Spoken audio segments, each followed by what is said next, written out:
Well,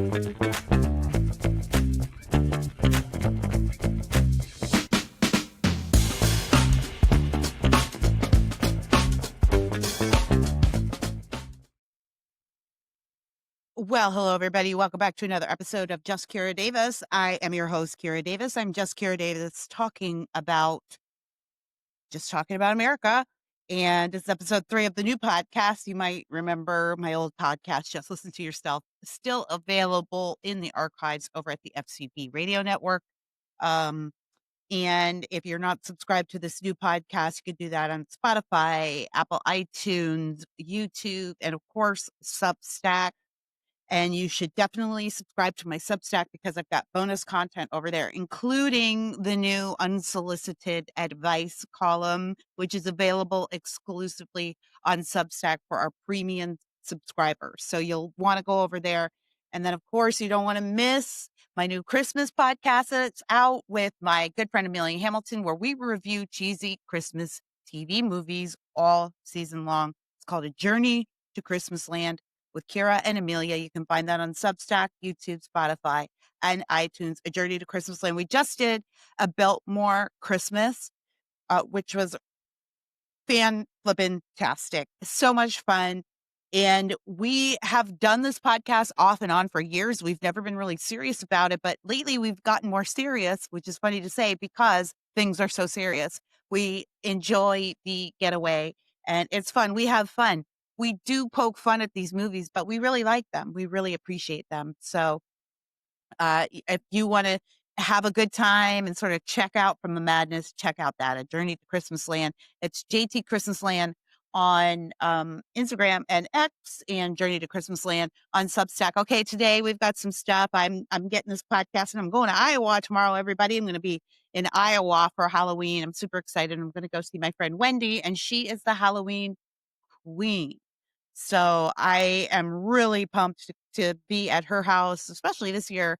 I don't have any kids at home really for Halloween. I have an adult son. He's lurking around, but that's all he does is lurk around. So it'll be fun to go and celebrate with a real Halloweenophile, if you will. But let's get to some serious business before I leave California for saner shores. There's a lot going on. I think the only thing really that is really on people's mind right now is this New York City mayoral election. Here in California, we've got Prop 50. That's coming up next week. That ballot that's the gerrymandering measure. And right now, the no side, that's my side, no on Prop 50, that's losing. A lot of Republicans don't like the early mail-in ballots, so they hold their vote to the last day. Now, the official party line here in California is go get your ballot in early. There's a reason for that. It's because it helps the party direct their resources, right? If they can look on the return ballots, they can't see how you voted, but they can see that X amount of Republicans voted. They're probably voting no, so we can focus on other areas. I get that. But I think Republicans, especially in California, are so we're just so burned by the mail-in ballot process. I mean, everybody should be really after 2020, but here in California, it's been especially egregious, and we don't want to do it. So, in-person voting opened this week, so we're hoping that a lot of those Republican voters are not going to just stay home, but they're going to come to vote in person. It is true that there's a huge depressed Republican vote in here in California, and it's really hard to get those people motivated. They feel like their votes don't count, and you know what? They're not always wrong. We've got a chance to flip it next year in 2026. There's 2 major Republican candidates in this race.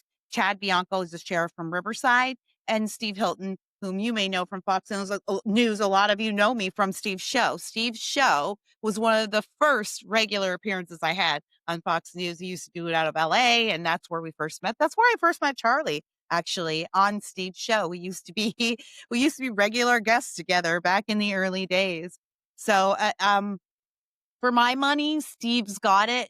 I think Steve is the best candidate. I should say that. For my money, I think he's the best candidate. I think he has a a broad appeal. Bianco is very strong on law and order, and he seems like a good man. A lot of my my Maha activist friends really love Bianco. If Steve wasn't in this race, I most definitely would be Team Bianco. But I think Steve splits the difference from a seasoned, uh, between a seasoned politician and a communicator. He worked in the Cameron government in the UK, so he's got that going for him. But there's other things going on here that I think maybe I should tell you about before I move on to this Mamdani thing, because I actually think this is all related. But there's some things going on here in California. I know a lot of you are looking at us and going, "It's impossible. You'll never beat the cheating. It's going to be hard to beat the cheating." I'm not going to lie about that. But we saw what happens when you put a concerted effort into motivating your base and winning new voters in 2024, right? We have to make it too big to rig. I don't want to be naive about it, and I don't think anyone's being naive about it here. It has to be too big to rig. We get that.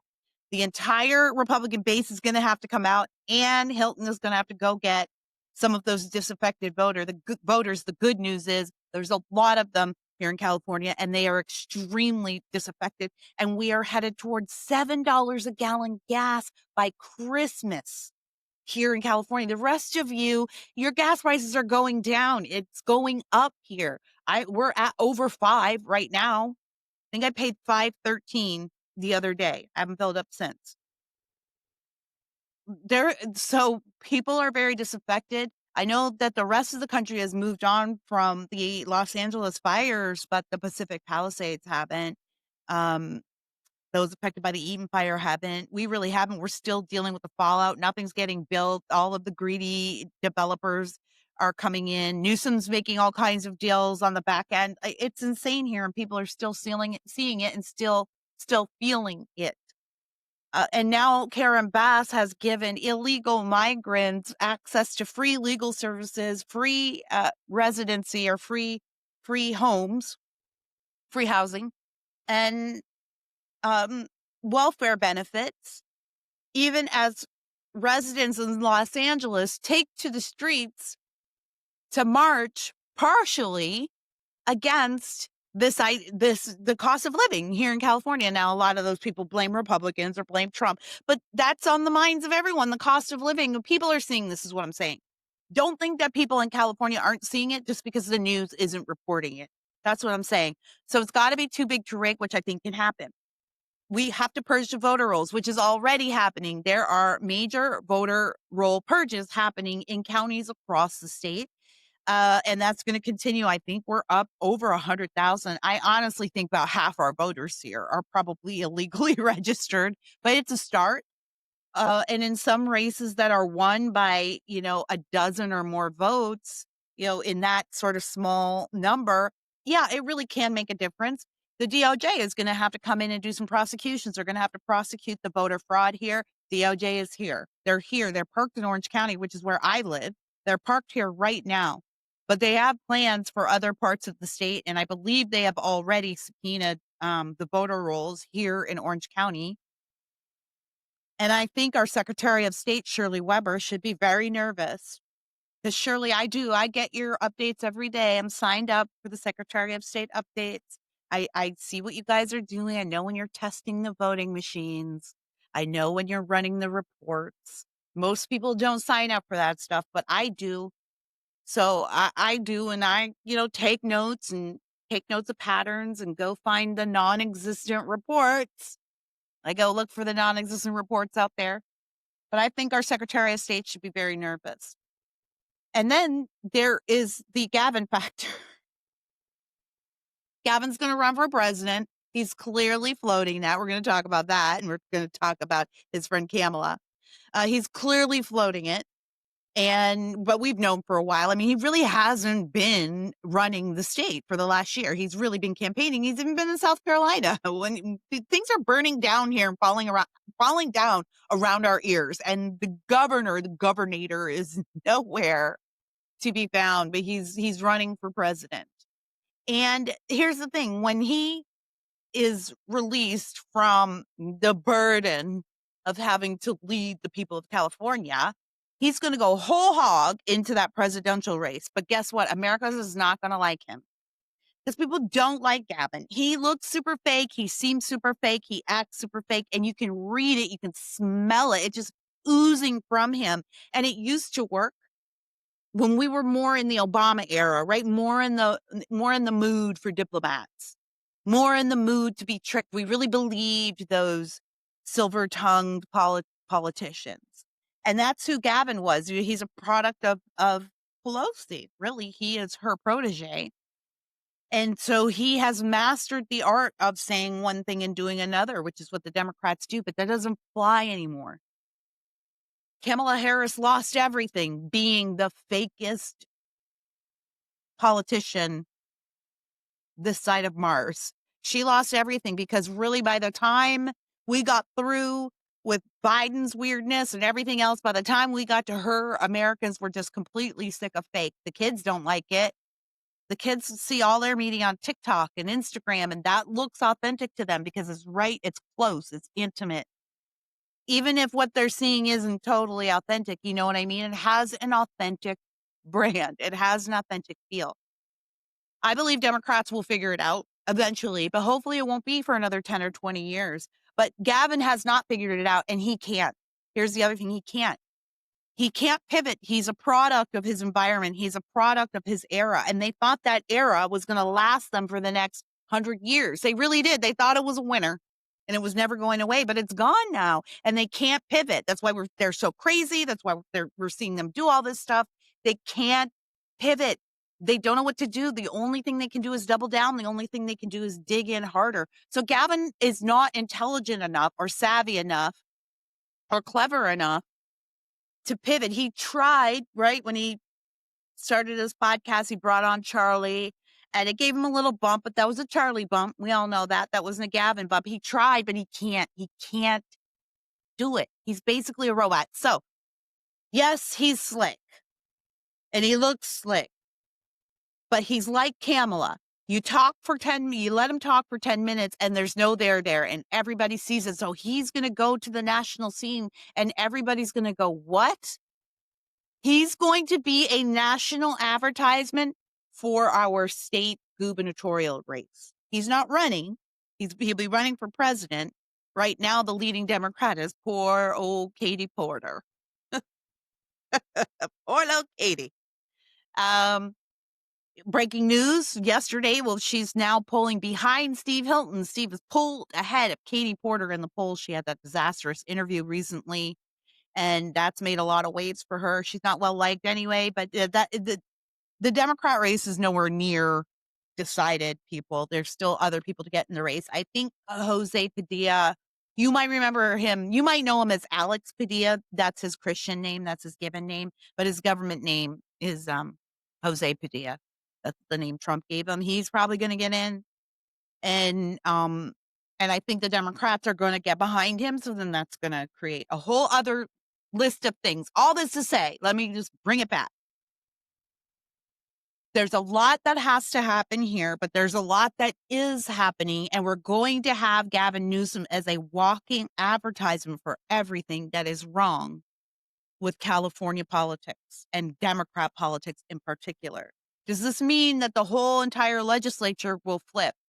I doubt it, particularly if they manage to gerrymander the last of the few Republican seats here.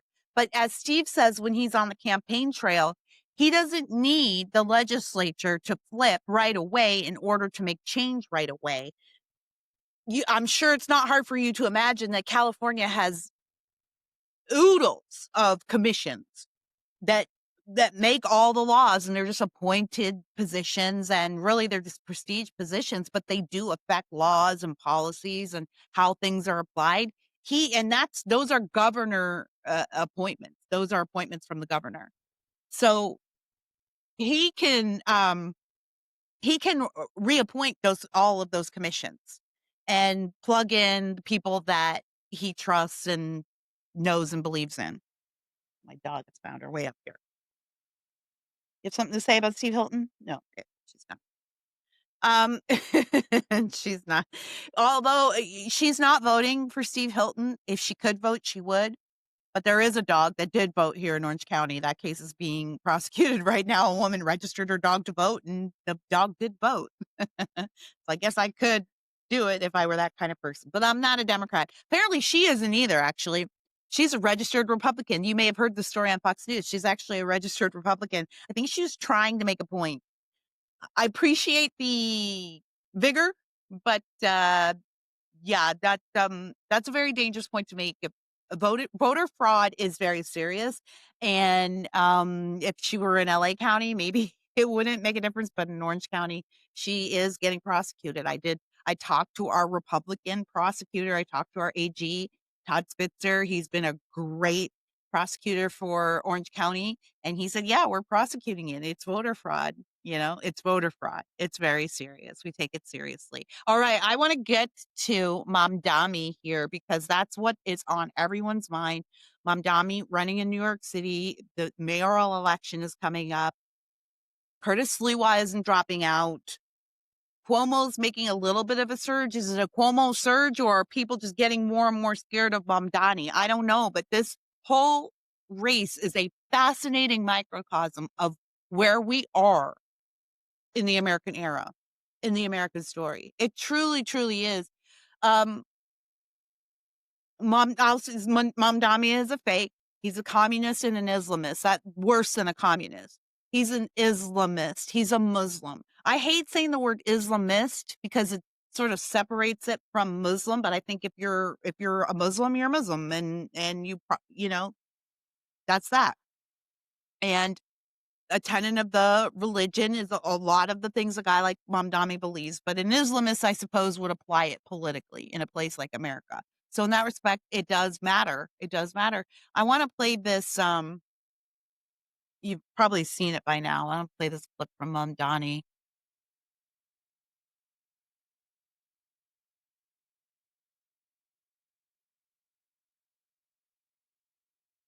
This is him talking about his poor, poor auntie.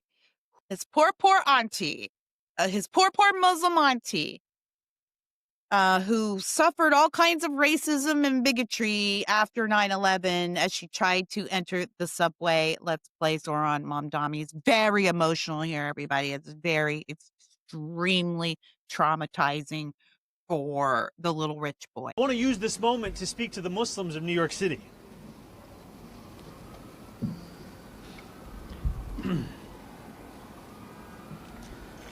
I want to speak to the memory of my aunt.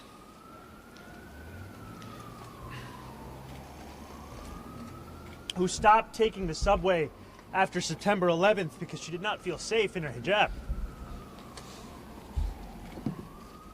I heard Zoran Mamdani. He was weeping. He was weeping about his aunt and how terrible it was for her after 9/11, getting up the subway in her hijab. Now, I think ultimately it turns out this story is fake. I don't think that his aunt ever wore a hijab nor had any experiences with a post 9/11 New York City subway, I think.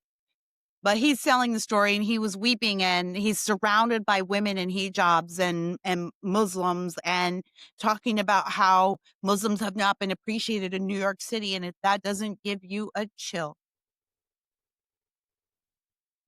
this is not just about a socialist. We're talking about this in terms of socialism, and I don't think I think that is a mistake. It is much deeper than that. It is much more dire than that. And I think it's because a lot of the people talking about this weren't really aware and plugged in, like maybe just not old enough on 9/11 to remember what happened in the wake of that event. But I remember, I still feel like it was yesterday. And it's the whole reason I got into politics, and everything that has happened in terms of immigration and national security. Every problem that we have right now is related to how we reacted to 9/11. Everything is. Mamdani is a result of 9/11. Do you understand? Because what happened after 9/11, I know for those of you who weren't around, a lot of y'all will hear folks my age say, It was one of the few times everyone was really united after 9/11. Well, that's a naive lie. It's a naive sort of retelling of the time. Yes, for about a week, we were solidly in each other's camps. Like, let's get the terrorists. We're pissed off. This is terrible. For about a week.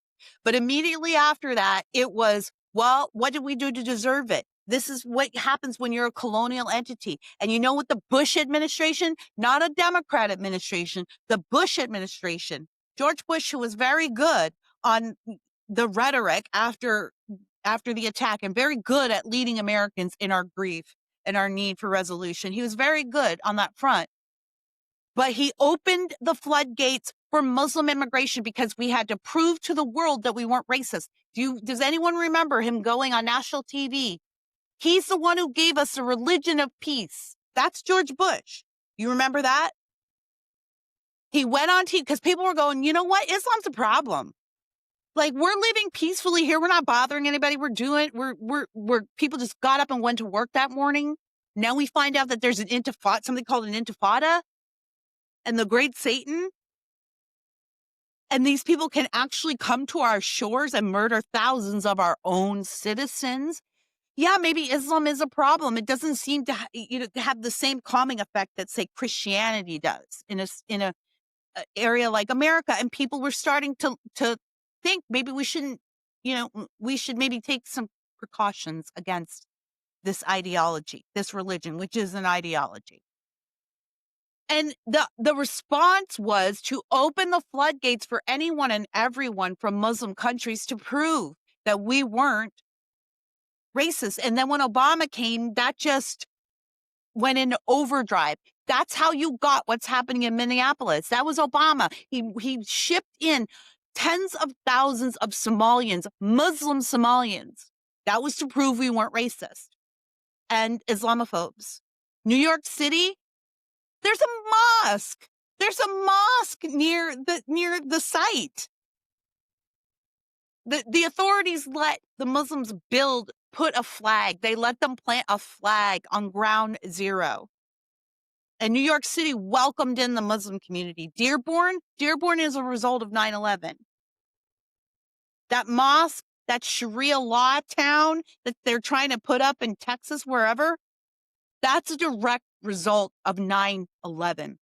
So this Muslim communist and anti-Semite poised to take over the greatest city in our nation, but not only that, the city that bears the scars of Islamic terrorism, poised to take over. It's more than just a communist taking over. It's more than that. This guy is a Muslim. He's a walking flag. He's a flag. And he's planting it. They're planting it. Do you understand? This is what they do. This is what they do. They're doing it in the UK. And it's what they do. It's what they do on every site that they think is a victorious site. You see them? Do you see them praying in front of chapels and cathedrals in the UK? Do you think they're doing it as some kind of show of interfaith congeniality? No. They're planting a flag. Why doesn't everyone see this? Why aren't we talking about this? Why aren't we screaming about this? It's not socialism. It's not even communism, which we could deal with. This is Islamism. This is Islam. And it's a danger. And it's dangerous that he is about to run New York City. And next year's the 25th anniversary of 9/11.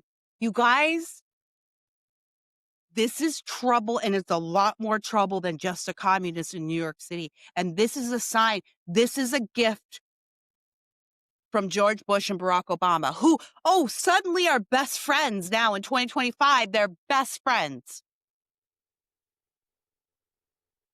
That's not for nothing. That's not an accident. It's not an accident that George Bush, the Republican president, gave us Islamic immigration, and then Barack Obama continued it. And now we're dealing with this. A Republican president and a Democrat president. That's what makes the era of MAGA so amazing. It's not about left or right. That's how Trump won. It's not about left or right. It's about America. It's just people are sick of this stuff. I'm trying not to cuss. People are sick of it. They see that it doesn't matter what the letter is behind the name, that there are greediness is everywhere. Corruption is everywhere. The swamp extends far beyond that letter that you put behind your name as a politician. And they're sick of it. And they're sick of the inauthenticity. You saw that clip of Mamdani pretending to cry about his aunt's fake persecution in the New York City subways.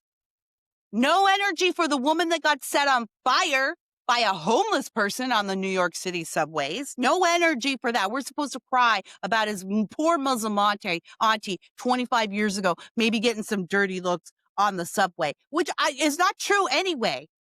I don't think it's true anyway. There's a lot of people out there debunking this today. It's just a story that he tells because they're liars. They're all liars. And when he speaks, you can see. Now, here is the problem. That might not be enough for the electorate that is left in New York City. Right? We know that it's not the rank and file. It's not the union, police officers, or those people who want to vote for Mamdani, but do they live within city limits? So it's these socialist, wealthy, upper class awfuls, no matter what gender they are or race. It's those people who are probably going to give New York City Mamdani. And so it's a victory, but not a victory, right? This is going to open up a really interesting time if he runs. And by the way, I know there's a discussion about Curtis Sliwa. Should he get in? Should he get out? Look, I think Curtis Sliwa is a problem. I think for New York City, he seems like a good man with good intentions and could probably do a good job running New York, I think, better than what they've had. But he's been running forever. And it's like, okay, at a certain point, are Republicans going to get serious about New York City? This is much their problem. It's as much their problem as it is the problem of the Democrats. We have the same problem here in California. Republicans have abandoned us and felt that we're not worth fighting for. It's not worth wasting resources here. But this is the genius of Trump and the genius of MAGA. Trump going, no, there's no vote that's too far away for me to go get. They're all valuable because they're all Americans.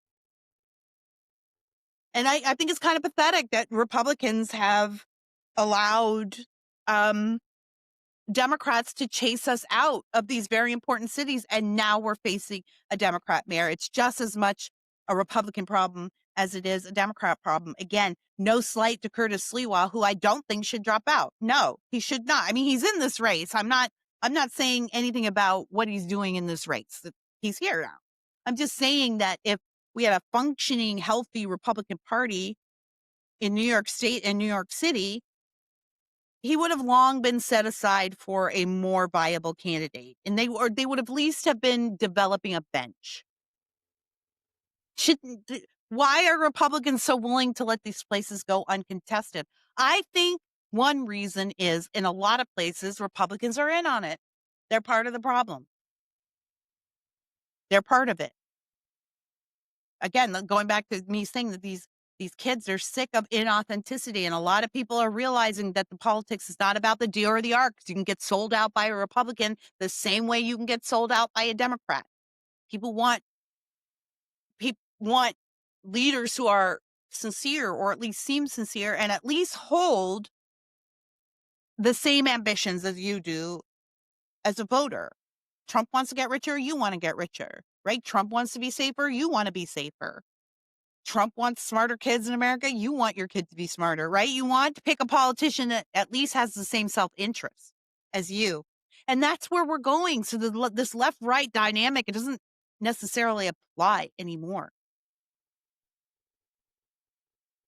But the Mamdani situation, what it says, and I know this is not an original thought, but nevertheless, let me get my voice out there on this issue. The Mamdani situation is a turning point for the Democrat Party. And you will notice that Republicans, when they're talking about this government shutdown, which we're still in it as I record, when we're talking about this government shutdown, Republicans, they're getting it. They're very on brand with the messaging. They've got a great communicator as their leader, right? And Trump knows branding. Every time they talk about this shutdown, they talk about AOC, Bernie, and Mamdani as the new leaders of the Democrat Party.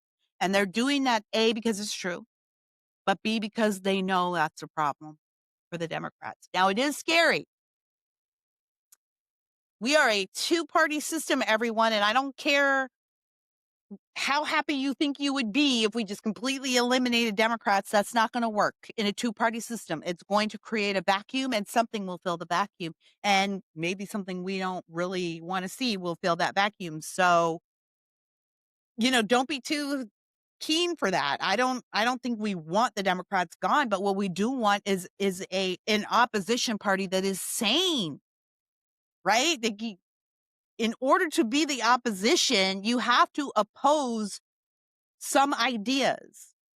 And they're not opposing any ideas. They're just opposing. They're just opposites.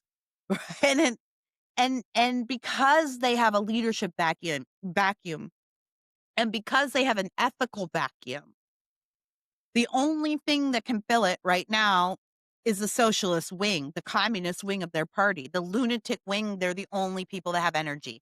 And so they're the people who have taken over. Think about what happened on the right side of the party.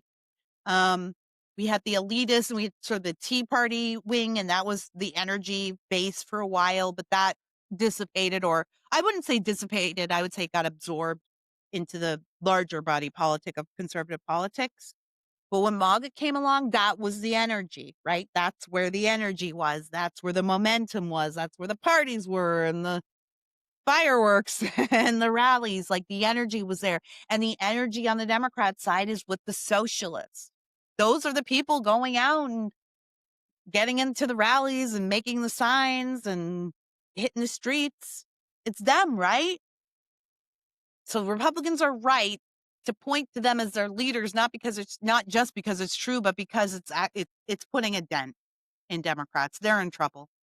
We don't want them to be the party of crazies. We do need them to have some semblance of sanity because they are the second of our two-party system.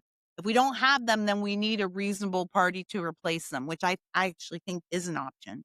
I think that we could see something like that, something like the Reform Party that is rising up in the UK right now to replace the Conservative Party over there, which is completely sold out. It's not conservative enough, so the Reform Party is I mean, they're the future of UK for sure, unless the UK becomes a complete communist state and just arrests them all, which is still in the realm of possibility over there. Sad to say. So there could be a Democrat version of that, maybe, that comes up. But in the meantime, we need them to be sane. So I don't like that the socialists are taking over their wing. I don't like what it means for the future. However, I like what it means for the midterms. And I don't think it's a good thing for them. Yes, there's a lot of energy there. And yes, we should be concerned with that. But I don't think that we should be overly concerned. It's ridiculous. There's not enough of them to win elections across the US yet. And that's why this is what I want to say. This is why what happened last November is so important. It's probably the most important event of our nation's history. I'm not trying to be hyperbolic. We're never we are going to know, but it's going to be a very long time, and might not even be alive. It's going to be a very long time before we understand what we escaped last November. And these people were ready to put the final death knell on this, and Trump knows it. So he is working fast and furiously to right the wrongs, not just to reverse some stuff, but then to set up a foundation from which we can move ahead in a healthy and productive and progressive way.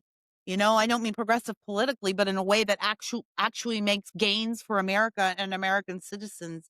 That's why it is important that he's, slicing the workforce and and resetting some of these policies, and even, getting rid of the Department of Education and the border, and even changing the name of the Department of Defense to the Department of War. Even that, changing the Gulf to the Gulf of America, even that.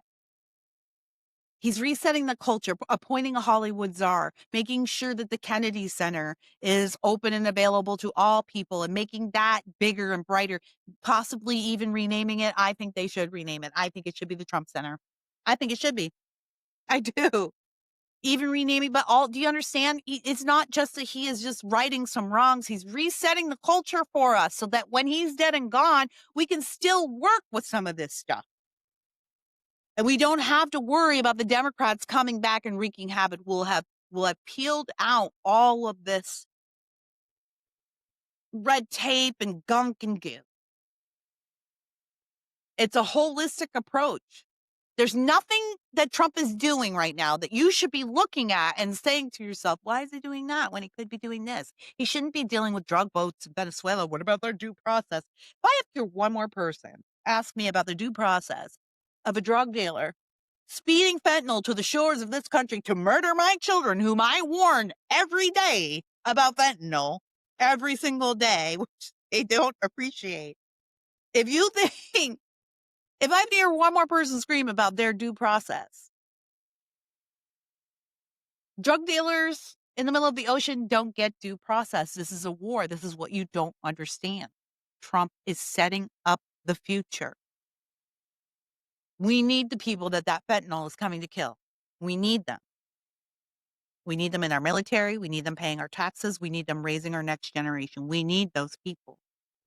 And those entities are sending that fentanyl onto our shores to kill us. What is fentanyl? Fentanyl is not cocaine. It's not heroin. It's not some highly addictive substance that, you do for 20 years, 15 years, and maybe you OD one day or you ruin your life, which is bad enough. But fentanyl kills instantly in many cases. Not all, by the way. You can cut it into drugs, from what I understand, to spread out the drugs. But some fentanyl is just sold, and it can kill instantly. Nearby here, I think in Huntington Beach, there's a party. 4 girls died. They shared fentanyl. 4 girls died. They weren't drug addicts. They weren't even partiers. They were curious teenagers, and they got a hold of this. Why would a drug dealer or a cartel want to sell drugs that kill their customers? That's not good business. You do it. It's not good business if you're a drug cartel. It's great business if you're an army. If your goal is to kill your enemy, then that's why you would do it. So no, they don't have freaking due process, everybody. Get over yourselves. This is a war. It's a war on our shores and outside of our shores. And Donald Trump seems to be one of the few men in this country who understand that. Luckily, he has staffed his cabinet with people who get it too. You all need to get it. We all need to get it out here. And Mamdani is part of that war. And Islam is part of that war. And we've been talking about this, and I'm going to continue to talk about it, but it makes me nervous to talk about it. I'm not going to lie.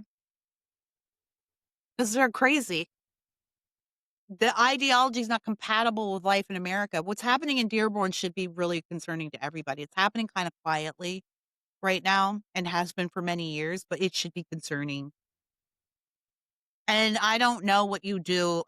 Well, I have an idea, and I think I've talked about it before, but I don't think there's much you can do policy-wise. We have a constitution. You have freedom of religion here, and you don't want to limit that. You don't want to limit human rights just because, this is a threat. I get that. And I don't want to do that.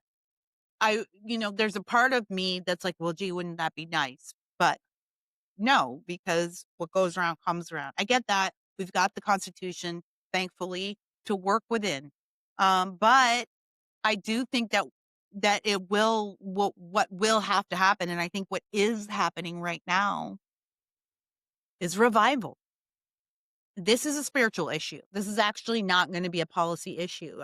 We can deal with it with immigration and tightening up our immigration laws, deporting the pro-Hamas, pro-Palestinian troublemakers. That'll help too. Cleaning up. Again, this is a holistic approach. Cleaning up the university system. These kids are getting trained at college. That's the training ground. You think Trump is just mad at these universities because they say bad things about him and teach bad things about him? No. See, that's again, this is you're 5 steps behind. You don't get what the man is doing. He's not that guy. You think he's some toxic bro. Go see my article on how Democrats just misread the toxic masculinity situation so poorly. People always say Trump's a hothead or he doesn't like to be he's not. He's not. Maybe he doesn't like to be talked poorly about, I guess. I don't either, but he's not a hothead. He's not hot-headed. He's not coming down on these universities because they're speaking poorly of him or they don't like him. He's coming down on them because he knows they're it's a military training ground, everyone. They're training their soldiers there. Yep, take it out. So you do that with policy, right? But there are some things that just can't be done with policy. And what's going to happen is a change of heart for America. It's going to have to be revival. And I think we saw the beginning of that after Charlie's death and the day of his memorial. And you saw Joe Rogan come out this week and say he's exploring his faith, right? He's been doing that for a while. He's been talking to Jordan Peterson, and Jordan's got a great series on um, the mythology of the Bible. It's from a secular point of view, but it's very, very good, very valuable. Highly recommend listening to that series. So he's been thinking about it for a while, but after Charlie, gosh, that could just be a phrase in itself. There's before and there's after. And everybody I talk to has an after Charlie moment. I just was talking to my friend the other day and she said, I was this, but after Charlie. That's my son, my own son. I was thinking this way, but after Charlie. Lots of people have their after Charlie moment. And after Charlie, I think a lot of people are rethinking what's valuable, what's meaningful. And I'll just be blunt. I just think there was a move of the Holy Spirit across the country. I do. I see it in the churches. Churches are filling back up after COVID. Satan just thought he got us with that COVID. You thought you were so clever. COVID took out a lot of regular church attenders. I was one of them. I was displaced for a while also because I didn't want to go back to my church that closed during COVID. I thought that was a cowardly move. And it changed how I looked at our leadership and what they would be willing to stand up to in the future. So it displaced me for a while too, but people are coming back because you can't stop the Holy Spirit, can't stop a move of God. You can kill the messenger, but you'll never kill the message. So I think what's coming is revival. And what will happen is it will fill up the spaces that Islam is currently occupying. And so in some respects, in some areas, we won't have to drive out anybody. They just simply won't be comfortable, and it just will start to die on the vine, if you will. And we can go back to the time when we could welcome these people as sort of a diverse aspects of our communities, but not influential, right? How it used to be. I mean, everybody knew a Muslim. Everyone seen a mosque, or a lot of people had before 9/11. We knew these people were here, and a lot of them were folded into our communities with no problem.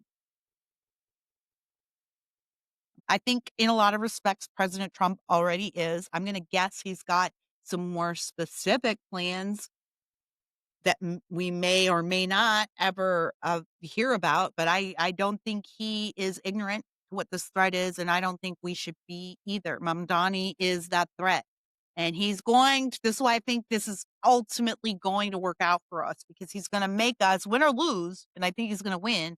He's going to make us come face to face with this issue. He's going to do some really scary things in New York City. It's going to wake up a lot more people. And then Democrats are going to have to ask themselves, can we win outside of the cities? And I think the answer to that obviously is no. That's why we have this gerrymandering battle. But also, here's the other thing that's coming down the pike, and I think I'll loop this back around to what's going on in California, and why I do think we have a great opportunity to flip the governor's mansion next year.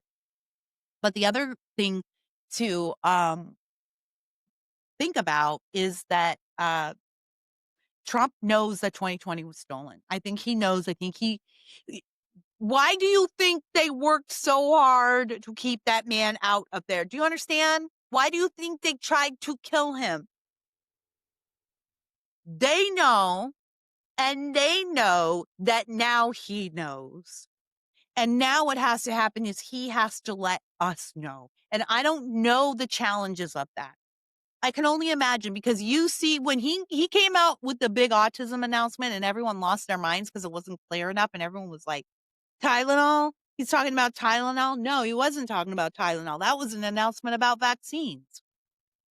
Flew totally under the radar because Americans could only focus their mind on the Tylenol, and then a certain segment could only focus on how that made Trump sound crazy. And when what he said was, we have a vaccine problem. So I say that to say, like, he could put out a video that had Nancy Pelosi stuffing, a fake ballot into a ballot box, and there would be people who would still question it. This is why not to mention Trump and God in the same breath. Separate thought here, but I'm a writer. I'm making these connections. This is why everybody, when your atheist friend says, well, why can't God just tell me he exists? Why can't he just come down and be like, hey, I'm God, and then I'll believe? No, you won't. There's nothing that will make you believe, because then that could happen. And then you'll tell yourself, well, that was a hologram, or must have been high on mushrooms, or did I really see that? Maybe that was my imagination. I really just had I hallucinated for a minute, or maybe it was some kind of alien technology. No, the answer will be no. So I get it. Like, I'm not sure what all of the challenges are to releasing the proof of 2020. Because it's not just about what's provable, but it's also about what we will believe as a population, what we can believe. So I have no idea how that goes, but I think that Trump knows. I know that Trump knows. This is why Gavin's causing all this problem. This is why Pritzker's talking about, civil disobedience. This is crazy in Illinois. That's crazy, right? This is crazy talk. But do you understand why they're so crazy? Because they know. They know that what they did was so deeply wrong, disturbing, and horrific that a lot of them should go to jail for the rest of their lives. And some may even need to be brought up on charges of treason. And that's very serious. This is very serious. And Trump knows it. So I don't think we've seen even close to the end of it, because I think what's going to happen here is we're going to dig into this. We're going to find out just how much cheating has been going on and for how damn long. And then the Democrats are going to be another 20 to 30 years out from ever holding power again. But we've still got some rocky times ahead. I think all of this is going to get revealed in the wash. Even on Prop 50 here in California, if we lose, and I think there's a good chance that it loses, because Newsom wouldn't have put it on the ballot if he didn't think it could win. There's a good chance it loses, but even if it loses, I don't think that's the end of the story. I think the Democrats have overplayed their hand here, even in California. And I can't tell you how it's going to bite them, but I have a feeling on this one. Bookmark this. I just think in the end, it's not going to work out. The question for me as a Californian is, how much am I going to have to suffer while it works out? It looks like it's going to be a lot more. But, I'm in it. I'm here. I'm in it for the long haul. Some people have taken off for greener pastures, and no judgment. I get it. I have no judgment for anyone at all who has picked up and left. I have friends who were in the battle up until, this last moment. And then we're like, I can't wait. I can't wait for 26 to see if it turns around. I can't. I'm done. And I got no judgment for those people. But my husband and I don't really have a choice. We're here. This is where we live. This is where God has us. The second God says it's time to get up and go, we will go. But there are no indications that God has those plans right now. And so this is where we live. This is what we do. This is who we are. So we're going to keep fighting here. I was going to talk about Kamala. Matter of fact, she was on the BBC I had this to play, but my sound is not working. It's just not looped in right for some reason. Here we go. I I Sorry I about have that. Let me play it. I had the wrong button push, you guys. Or stories of your baby nieces, Amara and Leela. When are they going to see a woman in charge in the White House? in their lifetime for sure. Could it be you? Possibly. Have you made a decision yet? No, I have not. But you say in your book, I'm not done. That is correct. I am not done. I have lived my entire career a life of service, and it's in my bones. And there are many ways to serve. I've not decided yet what I will do in the future beyond what I am doing right now. But you've been very clear that it's a possibility you might run again to become president. And in my experience interviewing politicians, when someone says, I'm not done, it means they are thinking seriously about running. But when you look at the bookies' odds, they put you as an outsider, even behind Dwayne "The Rock" Johnson. I mean, is that underestimating you? I think there are all kinds of polls that will tell you a variety of things. I've never listened to polls. If I listened to polls, I would have not run for my first office or my second office, and I certainly wouldn't be sitting here in this interview. oh wow. Um she said, I certainly wouldn't be sitting here in this interview if I listened to polls. She said, I certainly wouldn't be sitting here in this interview if I listened to polls. I wouldn't have run for my second office or my first office. I don't I don't think that's something to brag about, lady. Like you've never polled well and somehow you're still winning. How? That's sus, right? How does a lady like Kamala win when she polls so low? I can make so many jokes here, and I'm not going to. I'm not going to do it. Kamala knows exactly how she got to where she is, and it's not a secret here in California or anywhere else. But I want to say a couple things about that clip. Number one, is she keeps going overseas to give these interviews. Isn't it interesting? They do. Biden's first interview after being wheeled out of the White House, BBC. Kamala, first interview where she's giving hints about the future, BBC. Isn't that interesting how these people go to the UK? We're the birthplace of media here in America. We have so much media and so much friendly media. Isn't there's Aren't there enough fawning people in American media to go, test those waters with? Isn't it interesting that they went to the BBC? Of course, the answer to that is no, there's not enough fawning media in America. They've lost everything. This is why Chuck Schumer screwed. This is why Hakeem Jeffries had to go ahead and endorse Mamdani. This is why Kathy Hochul's out there stumping for Mamdani. The old guard is dead. They don't know what to do. The way they used to do things, it's dead. They they don't know what to do. And so Kamala being out there, I lost my train of thought, but don't worry, I'm gonna pick it back up. I'm a pro.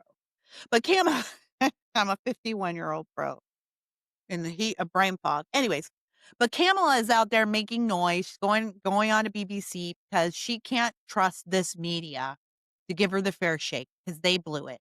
And that's how bad, historically bad, that the Biden campaign was, that the Biden White House was, that even their sycophants in the media, the stenographers in the media can't stand them anymore because they think Kamala and Joe lost the White House for them. They think this is all their fault. That's why Karine Jean-Pierre is out there. Oh, it's just delicious watching her interviews. What can she do? This is all she has. She's not, I don't even want to say she's not very smart. She's not smart at all. She's not smart.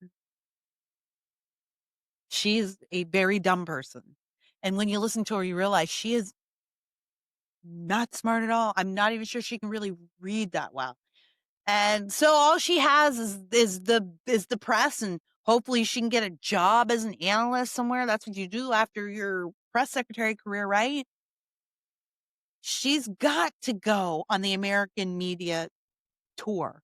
And they hate her. They hate her. They're mad at her too because they feel like she was part of the problem. Of course, That it's not her, and it's not Biden, it's not Kamala, it's them. You guys did it. It's your fault. But the media, they're just like every other Democrat. They can't take accountability. It's their fault, right? They gave us all the glowing reports about Kamala, Joe, KJP. They were the ones who refused to cover the real stories. They were the ones who told us the Hunter Biden laptop wasn't real. They were the ones that censored conservatives. They were the ones that refused to investigate the stories of scandal, of corruption. They were the ones that covered up Joe Biden. I mean, imagine the audacity of Joe. Excuse me. Oh my gosh, I'm having a brain fart. Imagine the audacity of Jake Tapper. I want to call him Clapper, and I was trying to make my brain not say Clapper. The audacity of Jake Tapper to write a book about the post-election, how he broke the story. The story is breaking about Biden's mental status. No. Yeah, we broke the story in 2019 when he was running from his basement. The audacity of these people, but they can't take accountability. So the media, of course, can't take accountability that they were not doing their jobs.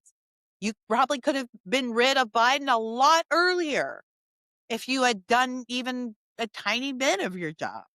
So of course it's their fault, but they're going to blame Obama. They're going to blame Biden. They're going to blame KJP, and they blame Kamala. So she can't go and test the waters on American media. She's got to go to the BBC, and it's all very polite there, isn't it? Even though, kudos to that interview, she did not let Kamala off the hook. She said, "You're polling lower than The Rock, Dwayne Johnson." And is there anyone faker than The Rock, Dwayne Johnson? I mean, that's like a fake manufactured celebrity media personality if I ever saw one. Everything about him is manufactured. And she's polling lower than he is. So here's what I want to say. I want to say, go Kamala, go. I think you should run again. I think you should run for the president again, particularly if Gavin Newsom runs. I want to see a Gavin and Kamala head to head. Those guys aren't friends. I don't know totally why, but I'm going to guess they probably slept together at some point.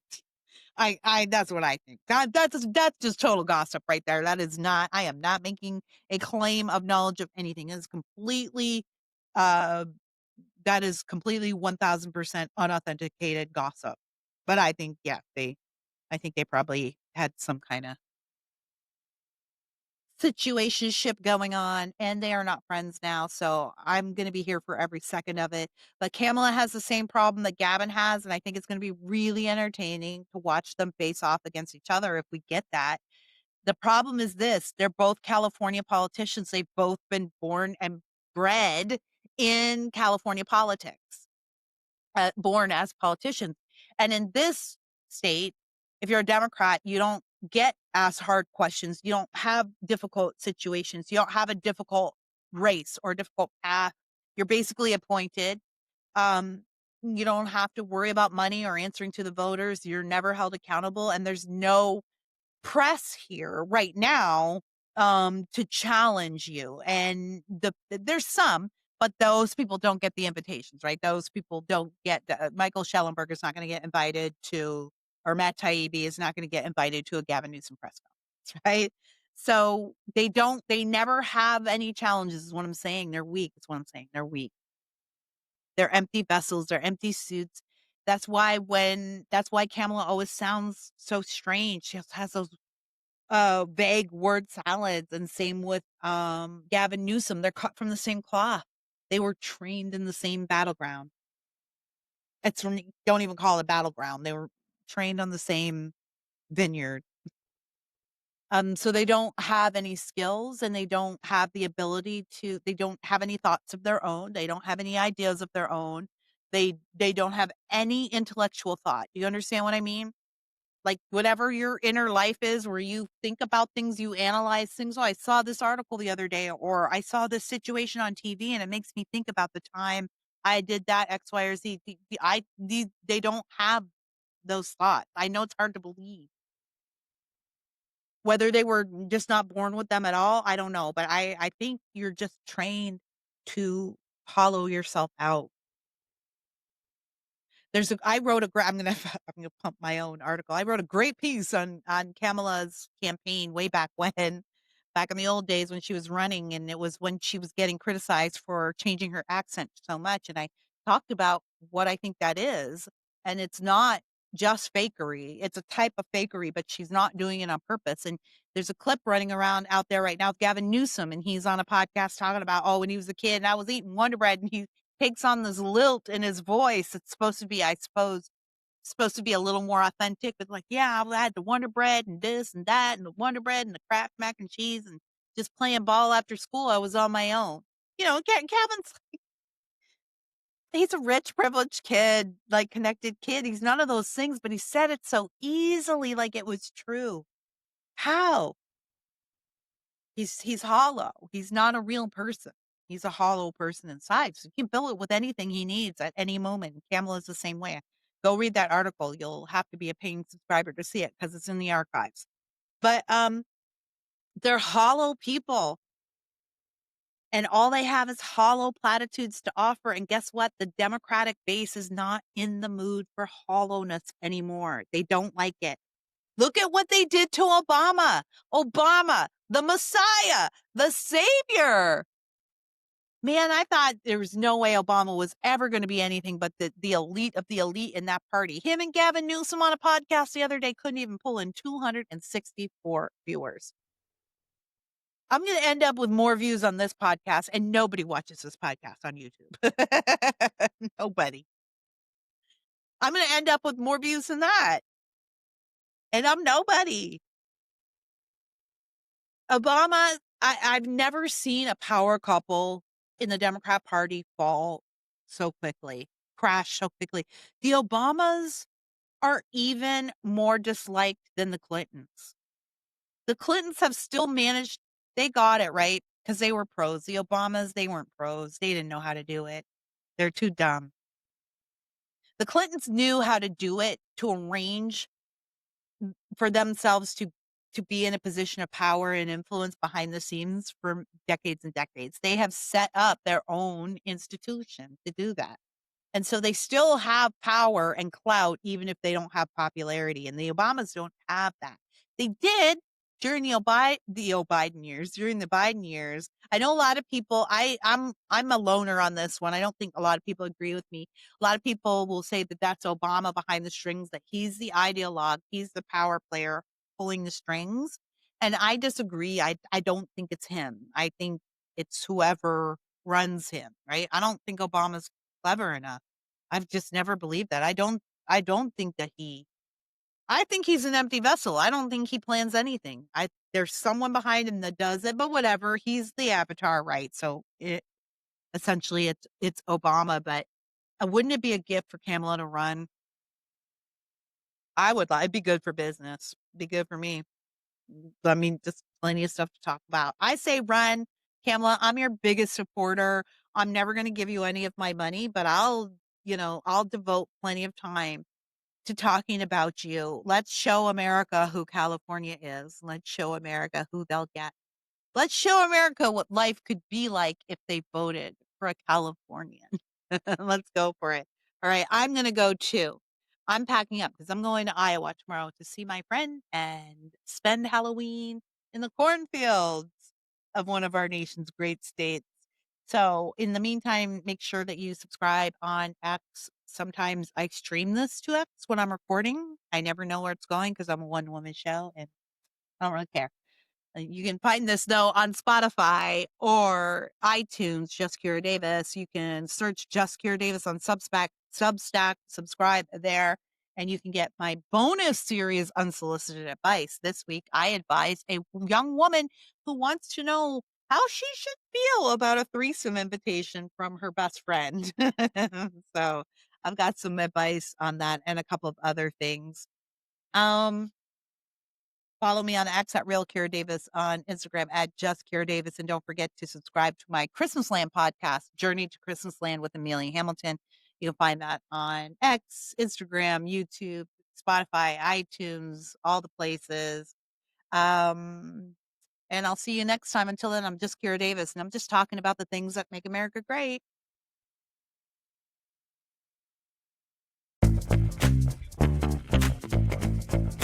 Thanks.